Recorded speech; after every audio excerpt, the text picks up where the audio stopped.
Middle east में चल रहे तनाव के बीच ईरानी सांसद मुस्तफा ज़रई ने एक सनसनीखेज दावा करके मध्य पूर्व में पहले से ही अस्थिर स्थिति को और ज्यादा भड़का दिया है। उन्होंने दावा किया कि ईरान ने इस्राएली प्रधानमंत्री बेंजामिन नेतन्याहू के आवास के भीतर एक जासूसी कैमरा स्थापित करने में सफलता हासिल की है।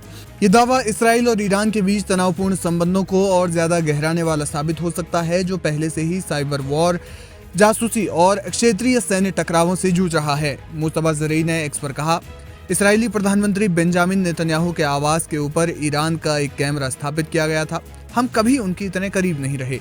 उन्होंने दावा किया कि ये जानकारी विश्वसनीय और पुष्ट है, न कि केवल अनुमान। इसके अलावा उन्होंने इसराइल को चेतावनी देते हुए कहा कि ज़ायोनी गिरोह के परिसर में कोई भी छिपा हुआ स्थान नहीं है, जिससे इस संकेत मिलता है कि ईरानी खुफिया तंत्र इसराइल के उच्च सुरक्षा क्षेत्रों में घुसपैठ करने में सक्षम है। इसराइल ने अभी तक इस दावे पर कोई आधिकारिक प्रतिक्रिया नहीं दी है, लेकिन विश्लेषकों का मानना है कि यदि ये दावा सत्य है तो ये इसराइल की सुरक्षा व्यवस्था में एक गंभीर उल्लंघन को दर्शाता है। ये दावा ऐसे समय में आया है जब मिडिल ईस्ट में पहले से ही कई मोर्चों पर अशांति है। इसराइल और ईरान के बीच तनाव क्षेत्रीय स्थिरता के लिए एक बड़ा खतरा बना हुआ है। हाल के महीनों में इसराइल ने ईरान के परमाणु कार्यक्रम को निशाना बनाते हुए साइबर अटैक और हवाई हमले किए हैं, जबकि ईरान ने इसराइल पर ड्रोन हमलों और जासूसी के आरोप लगाए हैं। हाल ही में ईरानी मीडिया ने एक जर्मन साइकिलिस्ट को हिरासत में लेने की खबर दी थी, जिसे वे इसराइली जासूस मानते हैं। हालांकि इसकी कोई पुष्टि नहीं हुई है। इसके अलावा मिडिल ईस्ट में अन्य संघर्ष भी तनाव को बढ़ा रहे हैं। लेबनान में हिजबुल्लाह और इसराइल के बीच सीमा पर झड़पें, सीरिया में ईरान समर्थित मिलिशिया और इसराइली सेना के बीच तनाव, और यमन में हूती विद्रोहियों के हमले क्षेत्रीय स्थिरता को और गहरा सकते हैं। Aim right, achieve big. At KR Mangalam University, we provide you the platform to turn your dreams into reality. At KR Mangalam University. ज़रई का ये दावा इस जटिल भू राजनीतिक परिदृश्य में एक नया आयाम जोड़ता है, जिससे क्षेत्र में तनाव और बढ़ने की आशंका है। अब अगर ज़रई का ये दावा सही साबित होता है तो ये इसराइल की सुरक्षा व्यवस्था के लिए एक बड़ा झटका होगा। नेतन्याहू का आवास, जो उच्च सुरक्षा वाला क्षेत्र है, उसमें जासूसी कैमरे की मौजूदगी इसराइल की खुफिया और सुरक्षा एजेंसियों की विफलता को उजागर कर सकती है। ये घटना मिडिल ईस्ट में पहले से ही नाजुक संतुलन को और बिगाड़ सकती है। और ज्यादा बिगाड़ सकती है, जिससे साइबर वॉर, प्रत्यक्ष सैन्य टकराव या क्षेत्रीय सहयोगियों के बीच संघर्ष की संभावना बढ़ सकती है। बहरहाल ये देखना अहम होगा कि ईरानी सांसद के इस दावे पर इसराइल क्या प्रतिक्रिया देता है।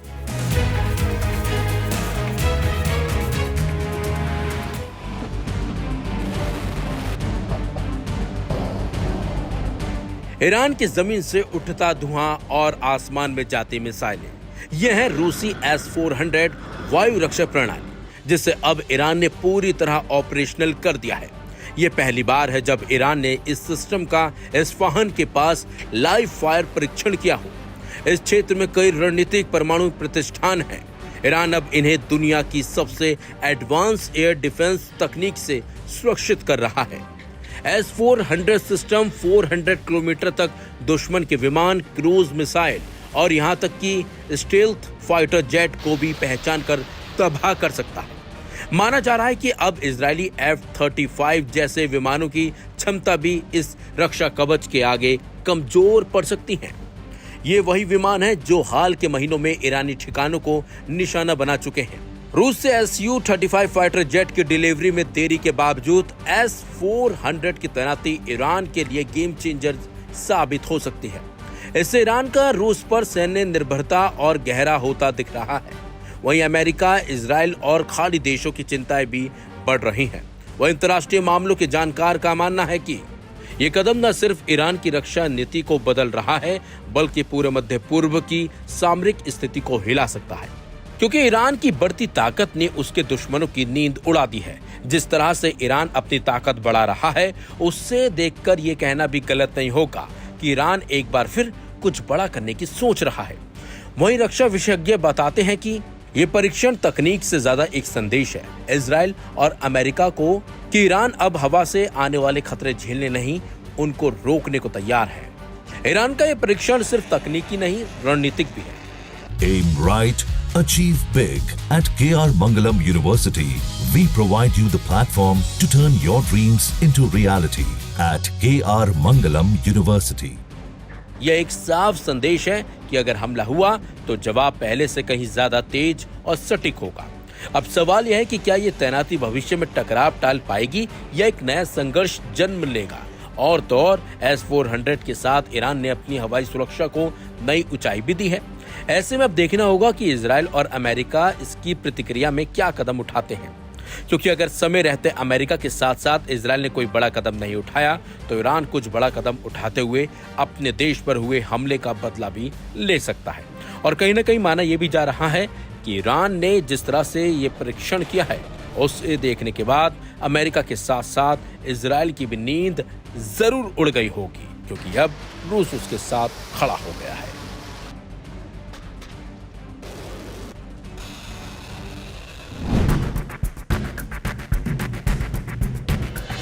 बड़ी खबर यह है कि अरब खित्ते का सबसे अमीर और अपना प्रभाव रखने वाला मुल्क सऊदी अरब अब गजा के मुद्दे को लेकर अड़ गया है। जी हां, सऊदी अरब ने साफ कर दिया है कि वो यहूदी मुल्क इसराइल को तभी तस्लीम करेगा या उसके साथ रिश्ते बनाएगा जब तक कि अलग फिलिस्तीन को एक नए मुल्क के तौर पर मान्यता नहीं दे दी जाती। एक्सपर्ट कहते हैं कि इससे सऊदी के साथ अब्राहम अकॉर्ड से जुड़ने का ख्वाब देख रहे इसराइल को बड़ा झटका लगा है। साथ ही उसके पक्के दोस्त और सबसे बड़े खैरख्वाह अमेरिका के तो पैरों तले जमीन ही चली गई है।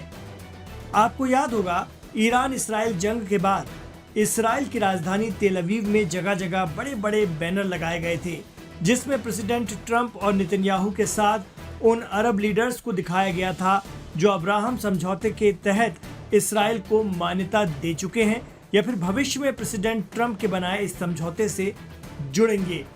इसमें सऊदी क्राउन प्रिंस मोहम्मद बिन सलमान की भी तस्वीर दिखाई देती है। कहा जाता है कि ट्रंप पूरी कोशिश में है कि अपने इस दूसरे कार्यकाल में वो सऊदी और इसराइल में अब्राहम अकॉर्ड करा दें, जिससे इसराइल को सुन्नियों के सबसे अमीर और ताकतवर मुल्क से मान्यता मिल जाए। लेकिन ट्रंप के इस ख्वाब को तोड़ते हुए सऊदी अरब ने साफ कह दिया है कि वो यहूदी देश इसराइल के साथ रिश्ते तब तक सामान्य नहीं करेगा जब तक कि अलग फिलिस्तीन देश को मान्यता नहीं मिल जाती।